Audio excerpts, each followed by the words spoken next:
Shalom Bapak Ibu Saudara sekalian, kembali lagi di pendalaman ajaran. Dan pada kali ini kita akan membahas sebuah tema yang lumayan kontroversial, tapi sebenarnya ada dekat dengan kita, yaitu temanya adalah merokok sama dengan dosa. Nah, bagi kalian semua yang mendengar tema ini kayak waduh gimana ya, aku ngerokok atau temanku ngerokok, kayak gimana nih cara kita untuk bisa ngobrolin ini, kayak ini tabu banget. Dan hari ini tentunya saya nggak sendirian, hari ini bersama dengan Pak Andreas Daud. Halo. Halo, salam Pak Samuel. Gimana, sehat-sehat? Puji Tuhan, sehat walafiat berkat Puji pemeliharaan Tuhan. Tuhan Yesus Kristus. Puji Tuhan. Amin, amin. Jadi hari ini kita bakal bahas tentang rokok nih. Betul sekali. Rokok yang kalau dari zaman dulu banget nih, rokok yang dari linting sendiri, sampai pabrik dibuat oleh pabrik, sampai sekarang keluar berbagai macam tipe. Mulai dari IQOS yang katanya lebih sehat, potongannya lebih kecil gitu kan, ataupun cerutu yang gede-gede gitu kan, bahkan juga vape, mulai dari yang asapnya masih banyak sampai asapnya sedikit, rasa-rasa sampai yang nikotinnya tinggi. Nah, itu kan berbagai macam rokok yang ada sekarang gitu kan ya. Dan kalau dulu melekat banget tuh rokok tuh laki. Iya, maco sekali rasanya. Kan? Laki. Ada beberapa iklan itu yang kayak bener-bener cowboy, jadi sangat laki banget gitu kan. Tapi sekarang udah berubah nih, udah nggak kayak dulu lagi gitu kan. Mau laki mau perempuan, ya semua bisa ngerokok aja gitu. Betul. Kan. Ada yang rokok lifestyle, ada yang ngerokok kalau ketemu klien aja ngerokok hanya biar bisa ngobrol. Ada yang perokok berat yang memang kalau sehari belum 1 pak itu kayak bibirnya pahit kayaknya kan. Iya, betul sekali. Nah, itu sebenarnya itu sangat memunculkan pertanyaan-pertanyaan, terutama bagi kita orang Kristen gitu kan ya. Betul. Sebenarnya apakah ngerokok ini dosa apa enggak ya? Apakah sebenarnya cuman boleh enggak boleh saja, seperti obrolan kita. Yang penting itu urusan masing-masing, bebas boleh atau enggak, atau ini memang dikategorikan dosa. Dan ada enggak sih maksudnya ayat yang ngomong sesuai? Kalau kita lihat di jalan-jalan kan dilarang merokok. Nah, di Alkitab tuh ada yang setegas itu enggak? Iya, baik sekali Pak Samuel. Ini memang kalau kita perhatikan tadi Pak Samuel juga sudah mengulas, menurut saya cukup komplit ya. Rokok ini mulai dari yang sangat konvensional sampai zaman sekarang, yang modern, yang tadi sempat disebutkan vape maupun IQOS, atau mungkin nanti akan muncul lagi yang baru. Bisa jadi teknologi macam-macam gitu kan ya. Dan selain kemajuan kemasan, kemudian model dan segala macamnya berkembang akibat dari teknologi yang berkembang, maka kemasan rokok pun, penampilannya pun, kemudian modelnya pun berkembang juga. Tapi tadi juga sempat disebutkan bahwa kalau dulu orang-orang merokok itu paling tidak dia adalah orang sudah dewasa dan laki-laki. Melekatnya itu melekat di situ konsepnya waktu itu tuh. Tapi sekarang ya, coba saja dengar berita atau perhatikan di kalangan umum yang bisa kita jumpai di mana-mana. Mulai dari anak-anak usia belasan tahun, kemudian remaja, pemuda, orang dewasa, orang tua, kakek-kakek, nenek-nenek, perempuan, laki, itu semua sudah biasa mengkonsumsi rokok. Itu sudah biasa. Dia mau pilih model yang mana terserah.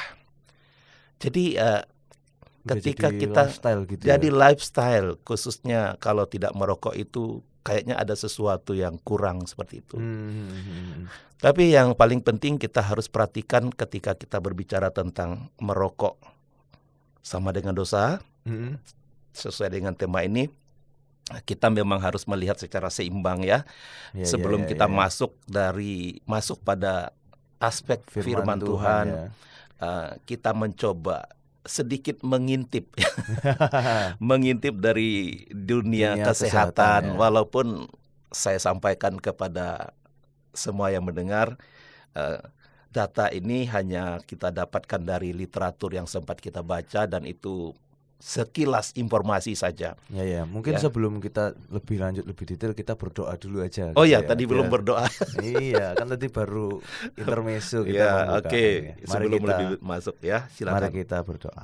Tuhan, terima kasih Tuhan, Kau sudah pimpin kami Tuhan, untuk kami boleh memulai obrolan hari ini di pemahaman pendalaman ajaran Tuhan. Pada hari ini kami mau belajar mengenai merokok Tuhan, dan bagaimana kami boleh belajar untuk hidup sesuai dengan firman-Mu. Terima kasih Tuhan, dalam nama Tuhan Yesus kami sudah berdoa. Amin. Amin.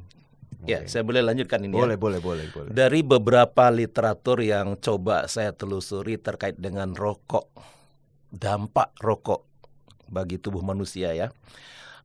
Beberapa hal yang saya coba sampaikan di sini.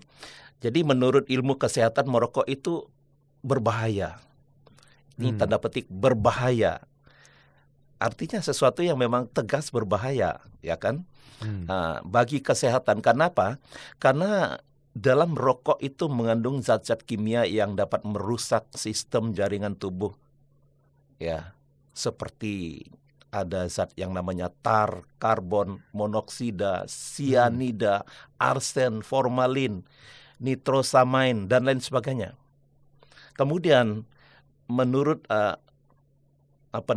WHO, angka kematian akibat merokok itu dilansir tahun 2018 itu 30%, mencapai 30%. Angka kematian akibat merokok, atau setara dengan 17,3 juta orang per tahun. Per tahun. Kemudian angka kematian tersebut memang diperkirakan akan sangat meningkat atau akan lebih meningkat kalau sampai nanti tahun 2030, yaitu sekitar 23,3 juta orang per tahun. Nah, ini data ini saya ambil dari sebuah artikel yang dikeluarkan oleh Komisi Nasional Pengendalian Tembakau tahun 2018. Lalu kemudian menurut Kemenkes RI tahun 2018 juga, itu merilis bahwa merokok itu menyumbang angka kematian kedua terbesar setelah hipertensi. Di Indonesia? Di Indonesia itu. Nah, hipertensi kan menurut data Kemenkes itu menempati posisi pertama, 28%. Lalu yang kedua itu 17,3% itu yaitu merokok. Kemudian diet tidak sehat 16,4%, gula darah 15,2%, obesitas 10,9%, dan kurang aktivitas fisik, orang yang mager ya, grup-grup yang mager ini itu bisa 1,4%. 1,4% itu menyumbang angka kematian. Nah, ini kan sesuatu yang tidak main-main. Nah, lalu kemudian menurut penelitian para ahli kesehatan, setiap satu batang rokok, nah ini perhatikan, setiap satu batang rokok ketika diisap itu mengandung sekitar 7.000 zat bersifat kimia yang berbahaya. 200 jenis diantaranya bersifat karsinogenik, yaitu zat yang dapat merusak gen dan tubuh sehingga dapat memicu terjadinya kanker paru, emfisema, dan bronkitis kronis. Nah, itu data-data. Nah, selain itu ada satu lagi. Rokok juga mengandung zat yang dikenal dengan istilah nikotin. Kita pasti tahu itu ya. Di dalam rokok nikotin itu menyebabkan kecanduan. Lalu yang disebut juga tar, penyebab kanker. Lalu CO, karbon monoksida, yaitu asap dari rokok ini. Ini bisa menyebabkan gangguan fungsi jaringan saraf. Jadi dari sekilas info ini memang tidak bisa dipungkiri bahwa merokok dapat menimbulkan dampak yang sangat berbahaya bagi kesehatan tubuh kita. Apalagi itu. Sekarang kan di bungkusnya tuh sudah ada gambar-gambar yang mengerikan itu ya. Kalau di Indonesia ya. Iya. Kalau dulu kan nggak ada. Sekarang ditambahin gambar-gambar tuh orang-orang yang sakit-sakit, yang lehernya bolong. Iya, itu kanker tenggorokan. Iya. berbagai macam lah gambar-gambar itu nunjukin bahwa merokok itu berbahaya gitu kan. Iya, sangat berbahaya bagi kesehatan. Kalau dulu kan tulisannya tuh kecil-kecil doang tuh, banyak merokok menyebabkan ini. Sekarang merokok membunuhmu, sudah gitu kan.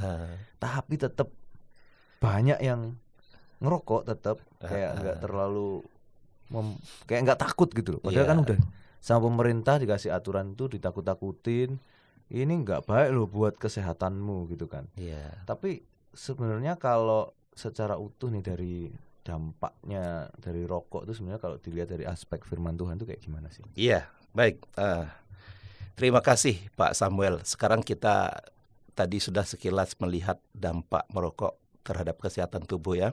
Walaupun tentu saja mohon maaf tidak utuh karena memang kita bukan bidangnya. Kalau mau lebih banyak mengetahui nanti searching aja di Google, itu pasti muncul semuanya. Nah sekarang kita masuk pada inti ini. Inti yang memang kita akan mencoba menjawab pertanyaan, merokok sama dengan dosa kah? Atau apalah istilahnya ya. Nah kita perhatikan, memang baik di dalam perjanjian lama maupun perjanjian baru, kita tidak menjumpai ada satu pun ayat firman Tuhan yang secara hurufiah nih jelas mengatakan merokok dosa gitu ya. Itu kita tidak menjumpai di dalam Alkitab, baik PL maupun perjanjian baru. Atau istilah-istilah lain yang berkaitan dengan rokok yang jika dikonsumsi akan menimbulkan dosa. Kita nggak menemukan itu. Zaman dulu belum ada berarti mungkin. Nah, ini saya mencoba memberikan data sesuai dengan apa yang saya dapatkan. Nah, ada satu artikel dari sabda.orang, sekilas dijelaskan menurut sejarah bahwa aktivitas merokok pertama kali itu dilakukan oleh penduduk asli dari benua Amerika.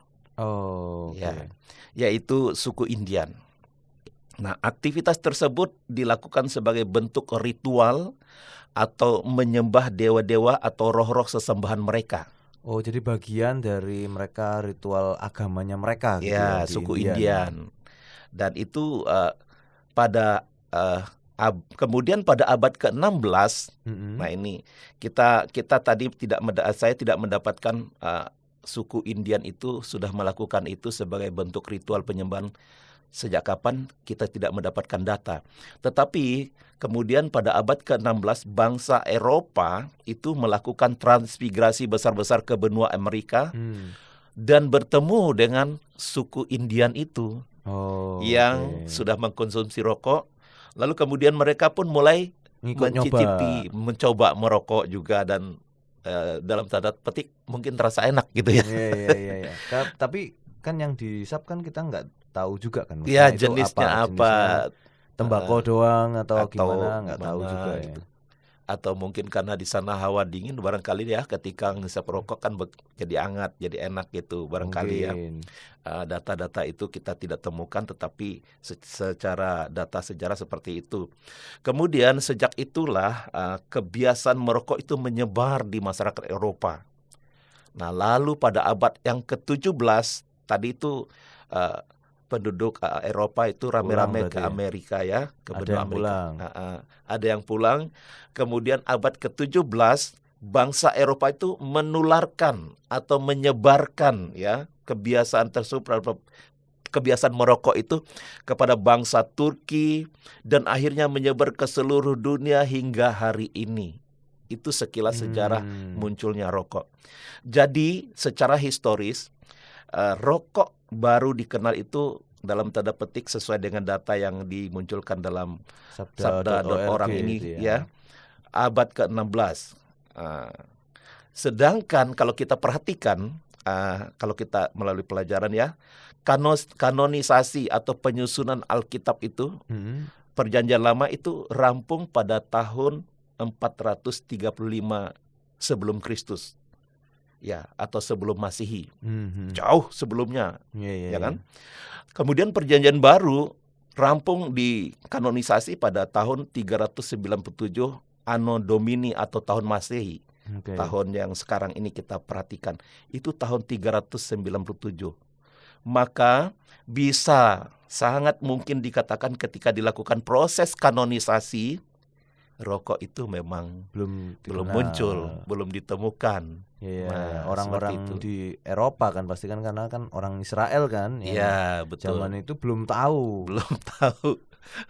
Atau mungkin tembakonya nggak tumbuh di sana atau Iya. gimana, jadi nggak tahu itu dibuat rokok gitu kan, dibakar dan dihisap. Kalaupun ada tumbuhan tembakau tapi kan belum tahu kalau itu fungsinya buat merokok, mungkin belum. Mungkin masih dipakai sayur. Ya, ya mungkin. bisa jadi. Jadi belum tahu gitu Iya. ya, bisa jadi. Oke. Apalagi kan kalau ke Turki tadi itu kan berarti kan geser jadi kayak sisa kan sekarang kan, Iya, yang betul. dari uap air itu kan, yang orang-orang Turki itu biasanya ya. Iya.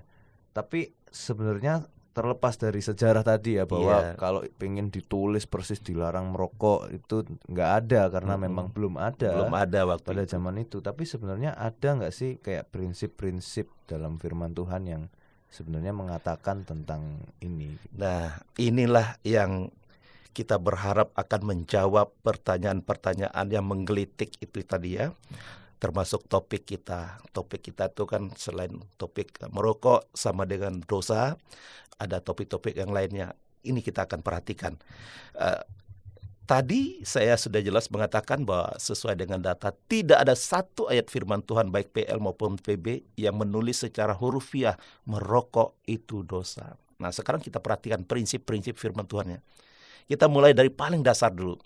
Dalam Kejadian pasal 1 ayat 26, kan Tuhan berfirman, "Baiklah kita menjadikan manusia menurut gambar dan rupa kita, supaya mereka berkuasa atas ikan-ikan di laut dan burung-burung di udara, dan atas ternak, dan atas seluruh bumi, dan atas segala binatang melata yang merayap di bumi." Sekilas saja ini kita melihat intinya. Apa yang Tuhan ingin pesankan kepada pembaca, baik dulu maupun sekarang, terkait dengan teks ini. Kita tidak melihatnya secara teologis terlalu dalam, tapi sederhananya ada 2 poin penting yang mau disampaikan bagian ini. Yaitu bahwa pertama, hakikat manusia yang diciptakan menurut gambar dan rupa Allah itu tidak main-main, tetapi mulia, berharga, kudus bagi pemandangan Allah. Itu sebabnya kita bersyukur nih, manusia diciptakan menurut gambar dan rupa Allah. Artinya memang derajatnya itu lebih tinggi, lebih mulia dari segala ciptaan yang lain. Itu yang pertama, hakikat manusia di hadapan Allah itu begitu mulia, berharga, dan kudus. Lalu jangan lupa, ada tujuan. Ya, ada tujuan, ada mandat yang Allah berikan kepada manusia ketika berkata menciptakan manusia menurut gambar dan rupa kita, supaya. Nah, kata supaya ini berarti Allah itu menciptakan kita begitu, yang hakikatnya luar biasa itu tadi, untuk tujuan yang sangat mulia, yaitu kalau kita perhatikan menjaga, mengelola, dan memelihara setiap ciptaan Tuhan yang lainnya. Nah, kata-kata yang dipakai di sini memang kalau kita tidak hati-hati dikatakan berkuasa atas segala macamnya itu kan. Tapi sebetulnya pemahaman itu stewardship. Nah, kalau kita perhatikan dalam Kejadian pasal 2 ayat 15, ketika Allah mengambil manusia lalu menempatkannya di Taman Eden, ada 2 kata yang Tuhan sampaikan di sana. Untuk memelihara dan mengelola Taman Eden itu. Nah, jadi ketika hakikat dan tujuan Allah menciptakan manusia ini tidak terjadi seperti yang Allah kehendaki, karena telah terkontaminasi ya, karena telah, atau diganggu kesehatannya oleh sesuatu yang tidak berguna dalam tubuhnya, maka jelas itu tidak sesuai dengan kehendak Allah. Nah, kalau sesuatu yang dilakukan oleh manusia tidak sesuai dengan kehendak Allah, itu berarti apa itu? Berarti dosa. Dosa dong, melawan Allah. Jadi kalau misalnya dia kerjanya di taman safari harus ngurusin binatang sesuai ini, sebat sih. Nah, itu berarti salah dia berarti. Salah, tidak sesuai dengan apa yang Tuhan mandatkan kepadanya untuk mengelola ciptaan yang lain. Nah, ini satu poin yang kita perhatikan. Dan berarti sudah melenceng kan? Karena dia merusak dirinya sendiri. Dan bisa tidak mengelola ciptaan yang lain juga gitu kan, tidak sesuai dengan tujuan Allah pokoknya. Jadi kalau di bahasa aslinya tuh melenceng. Melenceng itu dalam bahasa asli itu namanya hamartia, tidak sesuai dengan sasarannya Allah. Dan hamartia itu artinya dosa. Jadi dari ayat ini saja kita sudah begitu bisa memahami bahwa kalau hidup kita ini diciptakan oleh Tuhan untuk tujuan ini oleh Tuhan sesuai dengan kehendaknya. Tapi ketika kita melakukan hal yang lain, melenceng, hamartia, itu berarti dosa. Nah, itu baru satu ayat ya. Sekarang kita memperhatikan ayat. Ini boleh saya lanjutkan ya? Boleh. Ya. Kalau kita perhatikan di dalam 1 Korintus pasal yang ke-6 ayat 12 sampai 14, saya ambil dari terjemahan baru 2 ya. Segala sesuatu diperbolehkan bagiku, tetapi tidak semuanya berguna. Segala sesuatu diperbolehkan bagiku, tetapi aku tidak mau membiarkan diriku diperhamba oleh apapun. Makanan untuk perut dan perut untuk makanan, tetapi kedua-duanya akan dibinasakan Allah. Tubuh bukanlah untuk percabulan, melainkan untuk Tuhan, dan Tuhan untuk tubuh.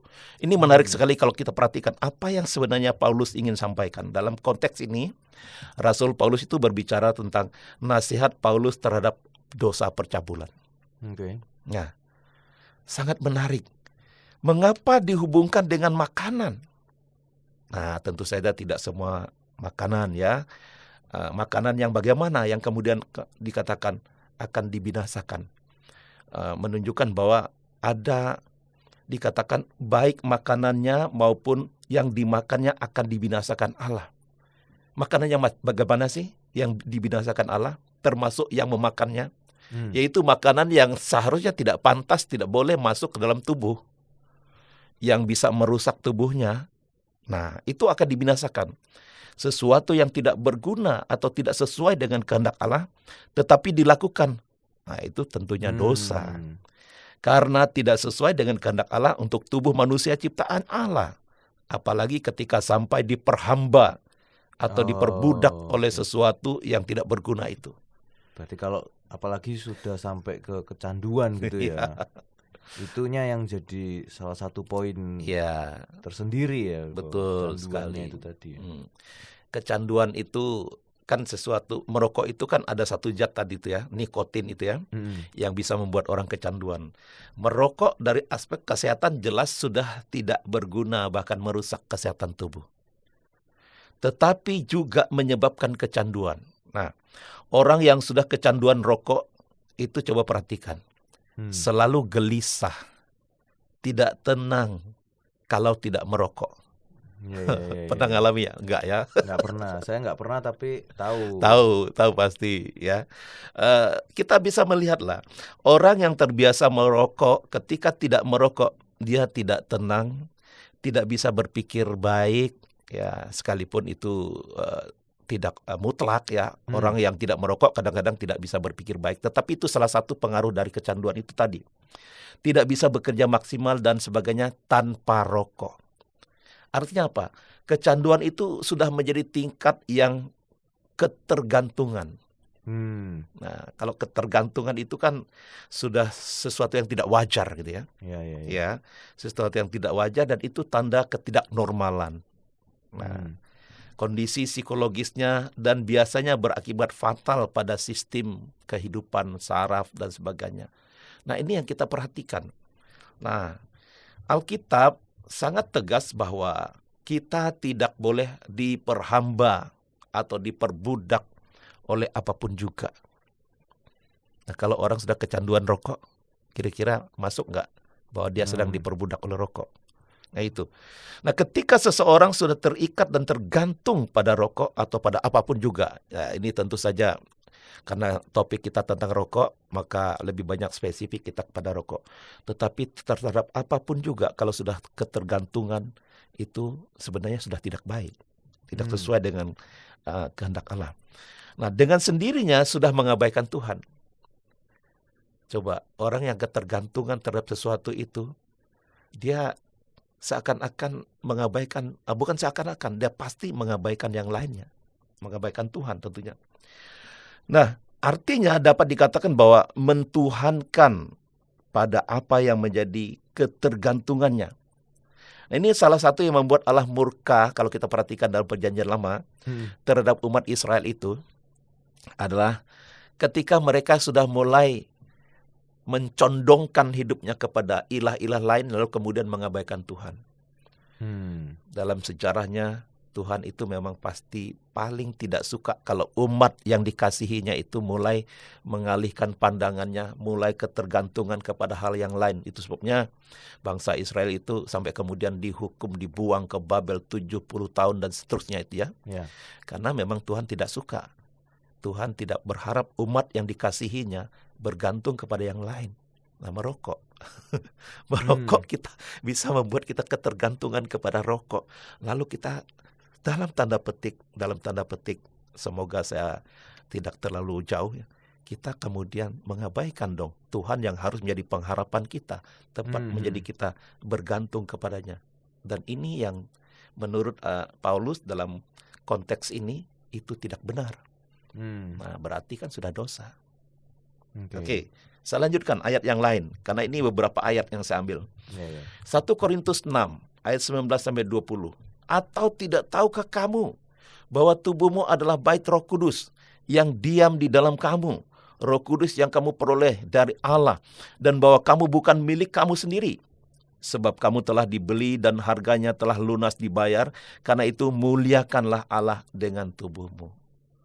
Ayat ini rasanya sangat gampang untuk dicerna ya. Oleh karena apa? Firman Tuhan dengan jelas mengatakan bahwa sebagai orang-orang yang telah percaya adalah menjadi bait Roh Kudus yang oleh pengorbanan Kristus telah membayar lunas oleh darahnya. Nah, itu berarti apa? Hidup kita ini, tubuh kita ini bukan milik kita, melainkan milik Kristus, milik Roh Kudus yang bertata, berdiam di dalam diri kita.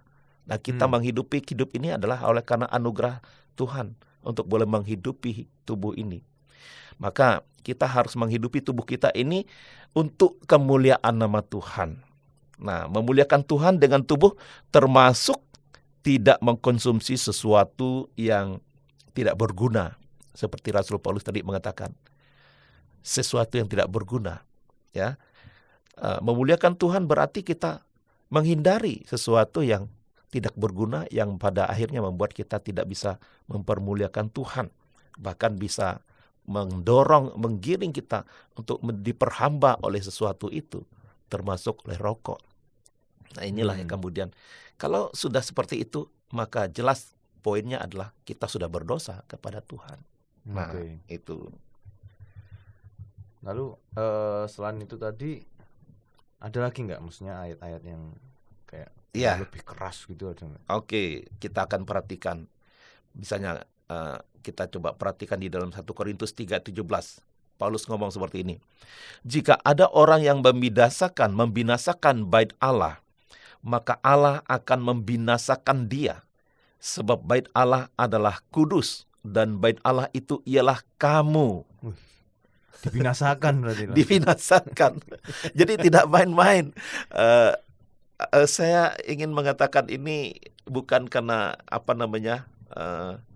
ada sesuatu yang tidak enak dalam hati saya, tetapi ini firman Tuhan loh.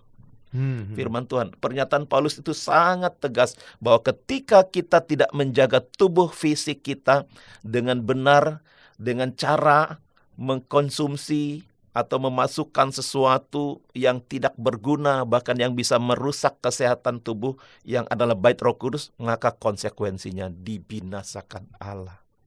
Wah, ngeri juga itu ya.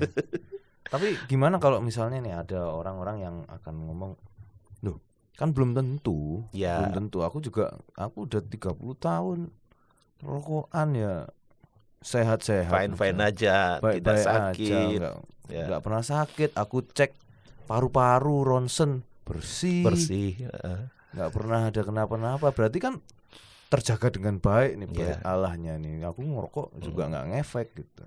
Itu gimana tuh? Ya, jadi bagian-bagian firman Tuhan, beberapa ayat yang saya singgung di atas tadi itu memang sebuah prinsip ya. Prinsip-prinsip bahwa tubuh kita ini adalah sesuatu yang sangat luar biasa yang Allah anugerahkan kepada kita, yang harus kita pergunakan untuk memuliakan Allah.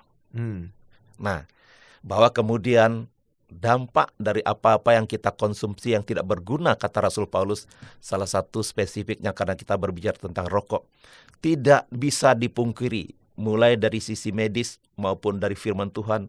Kalau medis kan kita udah lihat tadi ya sekilas dampaknya apa. Dan firman Tuhan jelas Paulus mengatakan akan dibinasakan karena kita sedang tidak menjaga tubuh kita ini sebagai bait Allah. Nah, jadi begini, firman Tuhan kan berkata tubuh kita ini adalah bait Roh Kudus, milik Allah, dan telah dibeli dengan harga yang mahal, yaitu dengan darah Yesus. Itu artinya hidup dan tubuh kita ini adalah anugerah Tuhan, anugerah Allah. Maka kita harus mensyukurinya. Mensyukuri, menghargai, merawat, dan bertanggung jawab terhadap tubuh yang adalah anugerah Allah ini. Nah, bagaimana caranya? Caranya yaitu dengan menghidupi tubuh ini sesuai dengan prinsip-prinsip firman Tuhan. Prinsip-prinsip kebenaran firman Tuhan. Dan ketika kita memasukkan sesuatu yang tidak berguna dalam tubuh kita, itu berarti kita sudah tidak mensyukuri hidup ini, sudah tidak mensyukuri tubuh kita yang adalah anugerah ini, sesuai dengan apa yang Tuhan kehendaki. Nah, jadi kita berarti kita tidak menghargai dong pengorbanan darah Kristus yang sudah menyelamatkan kita. Nah, ketika kita melakukan hal-hal yang tidak berguna, yang tidak sesuai kehendak Tuhan, berarti kita tidak mengasihi Tuhan dan tidak mengasihi diri kita tentunya. Nah, ini poin yang saya mau katakan, sekalipun saya udah puluhan tahun merokok, tapi fine-fine aja. Periksa jantung saya, paru-paru saya bersih.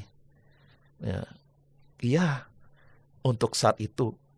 Tapi ketika engkau melakukan atau kita melakukan atau mengkonsumsi sesuatu yang tidak sesuai dengan apa yang Tuhan kehendaki dalam hidup kita, poin penting berarti kita tidak bertanggung jawab dong.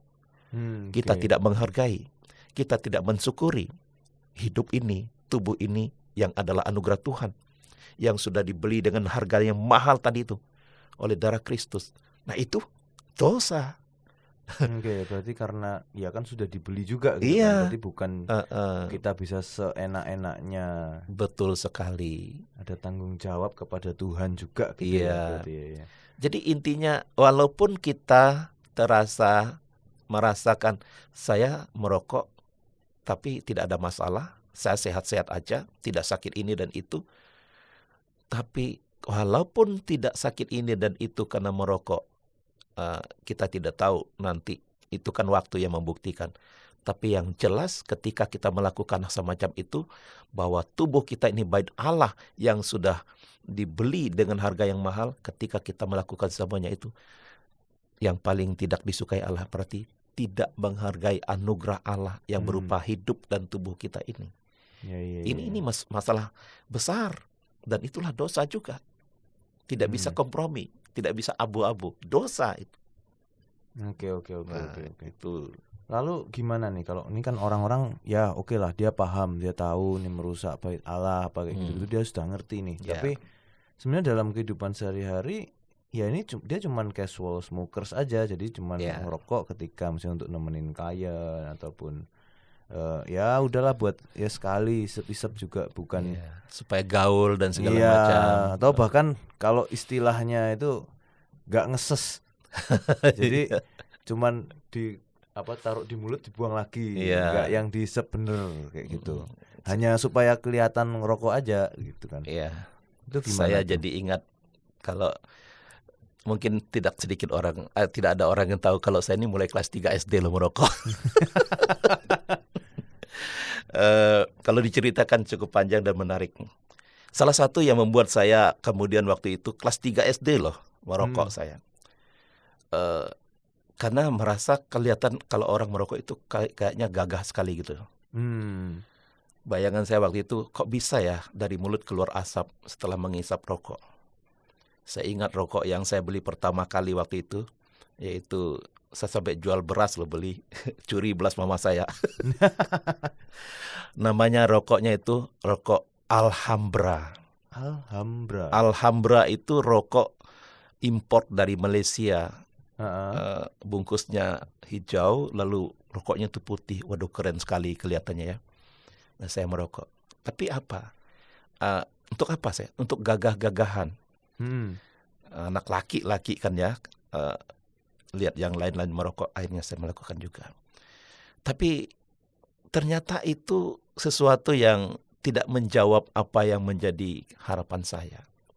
Nah, terkait dengan pertanyaan tadi, hari-hari ini secara realita kita akan perhatikan ya, banyak orang merokok karena tujuan tertentu, supaya bisa ngobrol dengan klien, supaya bisa kelihatan gaul, supaya ya pokoknya untuk hal-hal yang dia pikir menjawab apa yang menjadi harapannya, seperti itu. Dianggap sarana rokok itu dianggap sarana paling tepat dan paling mudah dalam rangka membangun relasi, baik terkait dengan pekerjaan, persahabatan dan lain sebagainya, sehingga mau tidak mau, suka tidak suka melakukan, sekalipun dia tidak sampai kecanduan. Nah, sekarang kita perhatikan ya,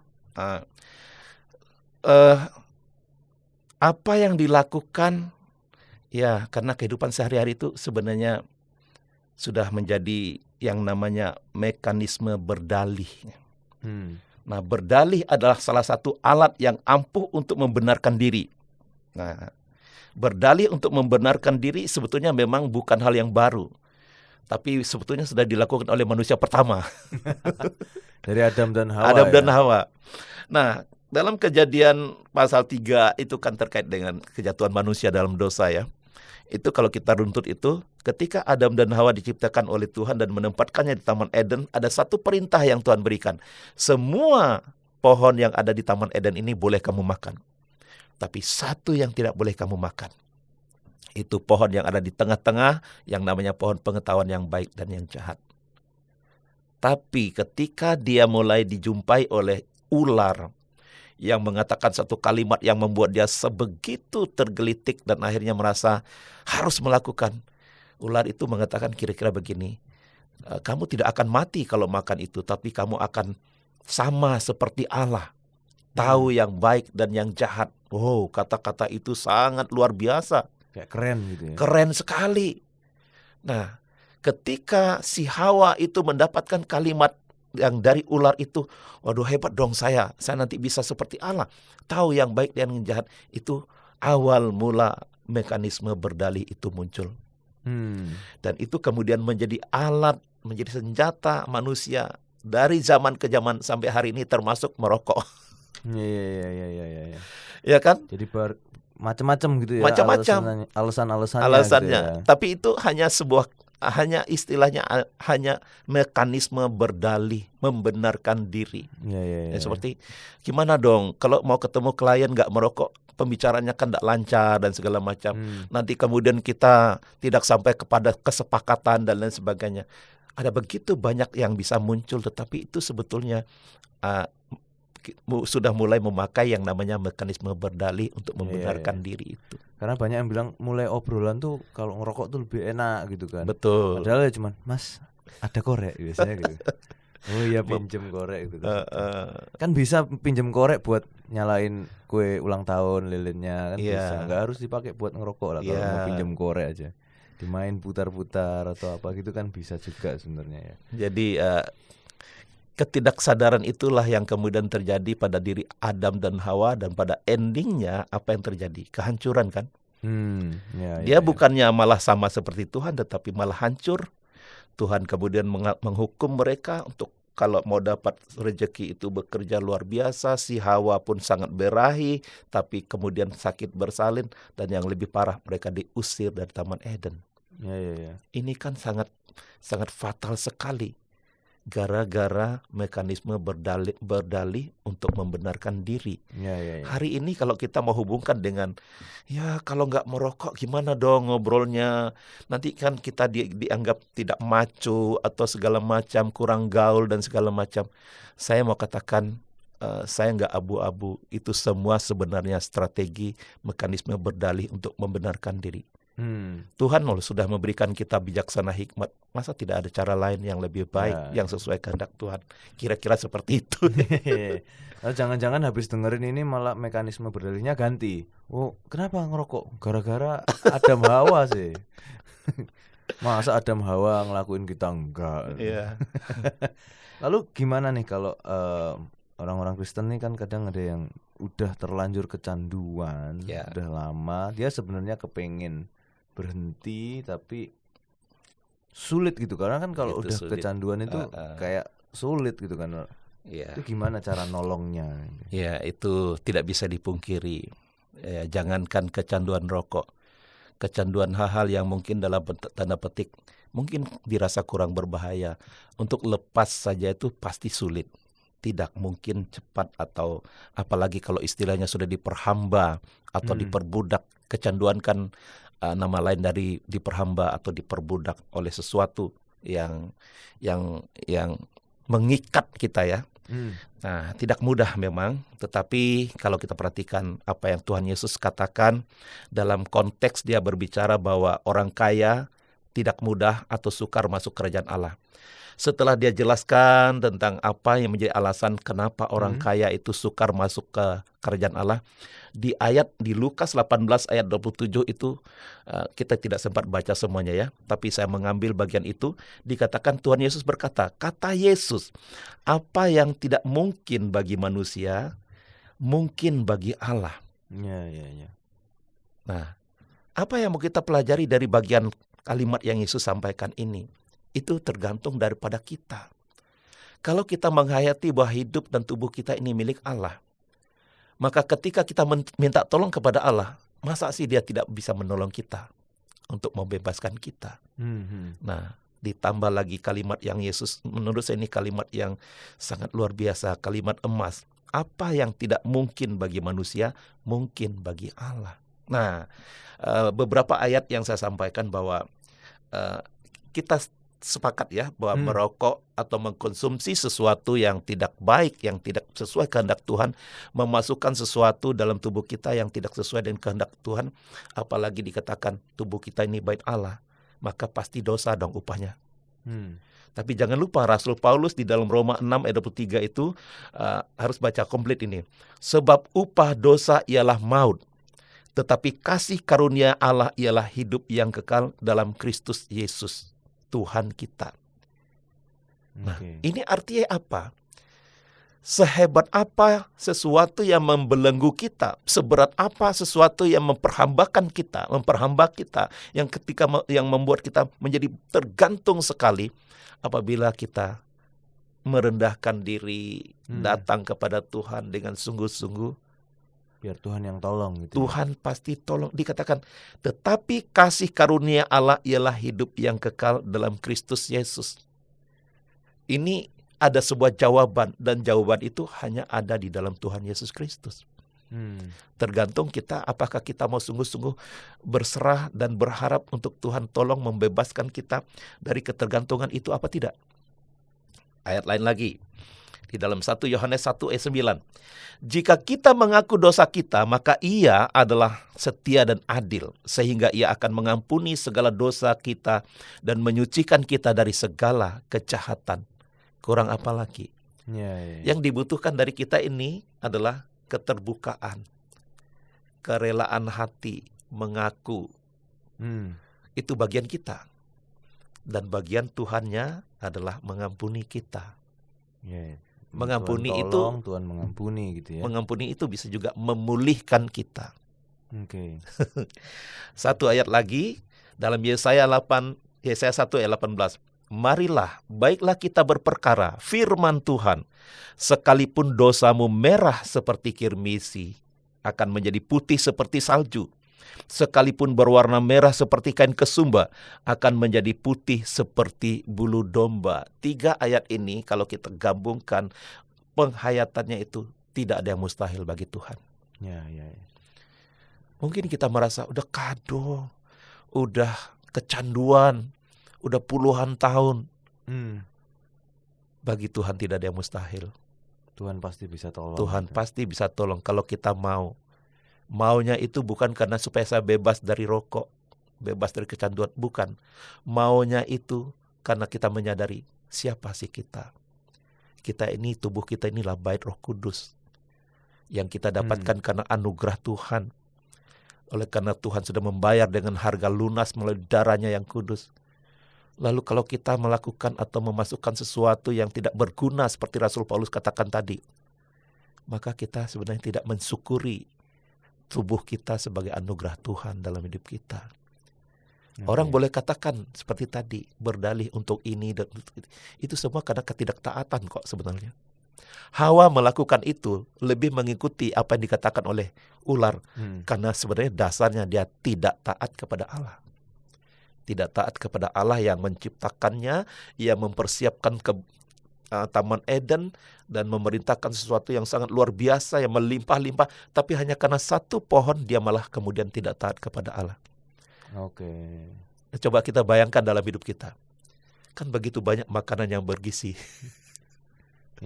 Begitu banyak makanan yang enak-enak yang tidak membuat tubuh kita sakit, tetapi kenapa kita malah memilih yang justru membuat kita ya seperti dampak-dampak dari sisi medis tadi. Kemudian juga kita, kalau kita melakukan itu, kita tidak menghargai tubuh fisik kita yang adalah anugerah Tuhan.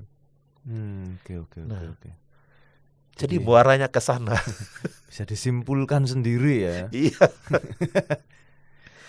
Nah, kenapa kok pertanyaan berikutnya sebenarnya yang menggelitik saya pribadi itu ya. Kenapa kok tidak ada yang membahas ini secara gamblang juga, mungkin karena dianggap tabu dan bingung menjelaskannya di mana, padahal kita bisa sama-sama simpulkan sendiri ini dari obrolan kita tadi bahwa fokus utamanya adalah bahwa kita itu sudah diciptakan segambar dan serupa dengan Allah, dan kita diberi tanggung jawab sama Tuhan. Plus kita sudah dibayar lunas. Masa kita nggak mempertanggungjawabkan kehidupan kita sama Tuhan gitu. Betul. Kan? Dan apapun kondisi kita sekarang posisinya seperti apa, Tuhan pasti akan bisa menolong karena nggak ada yang mustahil. Tidak ada yang mustahil bagi Tuhan. Ya. Ada banyak contoh orang yang puluhan tahun terikat kecanduan rokok, tapi kita memang tidak bisa melihat persis bagaimana cara Tuhan. Tapi mereka bisa tinggalkan itu. Ini masalahnya adalah, adakah ketaatan dalam diri kita? Adakah kemauan untuk kita taat dan mempercayakan Tuhan untuk ini hidupku? Nah, kalau kita sudah mengerti bahwa kalau kita sudah percaya kepada Yesus, yang lama sudah berlalu, sesungguhnya yang baru sudah datang, dan itulah yang dikerjakan Allah dalam menghidupkan kita sebetulnya. Kita udah ngobrol panjang lebar. Mungkin dari Pak Andreas ada closing statement. Sebelum saya closing statement, ada satu pertanyaan yang muncul. Ini dikatakan, apakah orang yang merokok harus ditegur? Mengapa? Nah, saya harus katakan harus ditegur. Tapi tentu saja tegurnya menurut apa yang Yesus ajarkan. Menegur dengan kasih, kalau bisa ajak bicara empat mata, tidak menghakimi dia.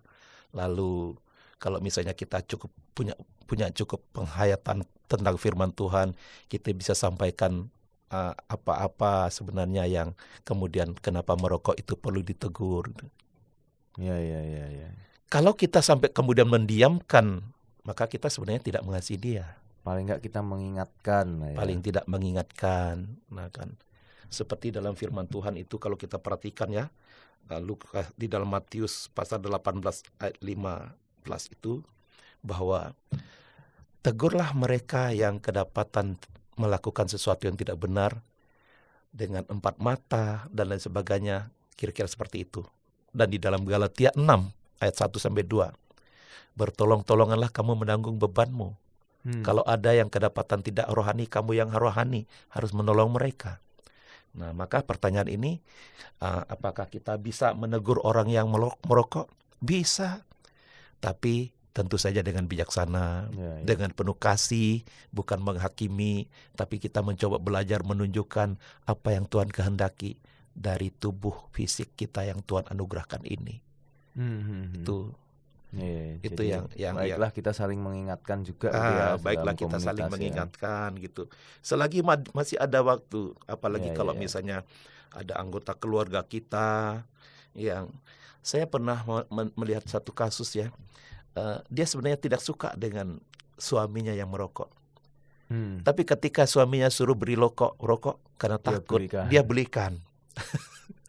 Dan selalu begitu dan begitu terus dan begitu terus. Nah, kalau kita melakukan hal semacam itu, sebenarnya kita sedang secara tidak langsung semakin menjerumuskan dia. Nah, dan akhirnya dianggap kita juga sepakat dengan dia seperti itu. Berarti intinya adalah ketika kita mau menegur, kita menegurnya dalam koridor kasih gitu ya. Bukan judgement. Betul. Bukan mau marahin, tapi kita kasih. Jadi bukan sekedar mengingatkan ya terus karena pengen nyindir atau apa, itu bukan, tapi benar-benar kasih. Jangan dijadikan tameng itu kan. Betul. Aku mengasihi kamu tapi cara penyampaiannya juga tidak dengan kasih, juga sama aja. Iya, betul. Ya harus niatnya dari hati mengingatkan karena kita mengasihi dia, dan karena kita mengasihi dia maka menyampaikannya juga dengan penuh kasih gitu. Iya. Walaupun memang tidak mudah mengingatkan orang terhadap sesuatu yang sudah istilahnya sudah menguasai dia, itu tidak mudah. Tapi kita jangan putus asa. Ya. Sesuai dengan firman Tuhan, kita harus terus menyuarakan kebenaran seperti itu. Tapi dengan cara-cara yang memang penuh kasih, dan ingat jangan sampai kita juga malah terjerumus ke sana gitu. Ya. Oke. Ada closing statement, Pak. Saya ingin menyampaikan closing statement. Saya tidak menyampaikan hal-hal yang lain, tapi saya akan membacakan Roma pasal 12 ayat 1 sampai 2 ya, sebagai penutup dari perbincangan kita ini. Roma pasal 12 ayat 1 sampai 2, Paulus berkata, "Karena itu saudara-saudara, demi kemurahan Allah aku menasihatkan kamu supaya kamu mempersembahkan tubuhmu sebagai persembahan yang hidup, yang kudus dan yang berkenan kepada Allah. Itu adalah ibadahmu yang sejati. Janganlah kamu menjadi serupa dengan dunia ini, tetapi berubahlah oleh pembaharuan budimu, sehingga kamu dapat membedakan manakah kehendak Allah, apa yang baik, yang berkenan kepada Allah, dan yang sempurna." Berharap ayat firman Tuhan ini sungguh-sungguh boleh mengingatkan, tetapi juga boleh menolong kita. Mana tahu kalau ada di antara pendengar yang mungkin merasa sudah terbelenggu dengan rokok ataupun makanan-makanan lain yang oleh Rasul Paulus yang tidak berguna itu tadi. Ya, itu Pak Samuel yang bisa saya sampaikan dalam perbincangan kita kali ini. Ya, puji Tuhan, dan kita benar-benar hari ini boleh belajar bareng lah ya sebenarnya. Gimana sih firman Tuhan mengatakan tentang rokok tuh kayak gimana, apalagi dengan kesehatan kita, dan bagaimana kita boleh belajar juga untuk bisa menegur atau mengingatkan dengan kasih dan memberitahukan bahwa kita harus sama-sama menjaga bait Allah ini ya. Tuh, mungkin boleh kita tutup dalam doa. Silakan Pak Andreas. Mari kita satukan hati, kita berdoa. Ya Tuhan, sekalipun penghayatan kami masih jauh kurang terkait dengan apa yang Kau kehendaki, bahwa tubuh kami ini adalah bait Allah yang telah Engkau ciptakan seturut gambar-Mu, yang harus kami hargai. Tapi kami bersyukur hari ini Engkau mengingatkan kami. Kami rindu terus Tuhan Engkau menolong kami, agar kami terus menghayati bahwa apa yang terbaik yang Tuhan berikan kepada kami, yaitu telah membebaskan kami dari belenggu dosa. Maka ajarlah kami untuk tidak lagi hidup dalam hal-hal yang bersifat dosa yang mendukakan Engkau. Karena kami sangat menghayati Engkau begitu mengasihi kami, begitu mengasihi tubuh fisik kami, sehingga Engkau merindukan agar kami boleh menghargai, mensyukuri, menjaga, dan merawatnya, sehingga kami boleh menjadikan hidup kami, tubuh kami ini sebagai ibadah yang sejati bagi kemuliaan nama-Mu. Ada banyak tantangan, tetapi Engkau mengajarkan kami untuk cakep, membedakan mana yang baik, mana yang tidak baik, seturut anugerah kehendak-Mu. Tolong kami Tuhan, bimbing kami, dan ampunkan salah dan dosa kami Bapa. Terpujilah Engkau di surga, di dalam nama Yesus kami sudah memohon dan berdoa. Haleluya. Amin. Amin. Terima kasih. Sama-sama. untuk waktunya dan perbincangan kita hari ini. Kita ketemu lagi di episode berikutnya.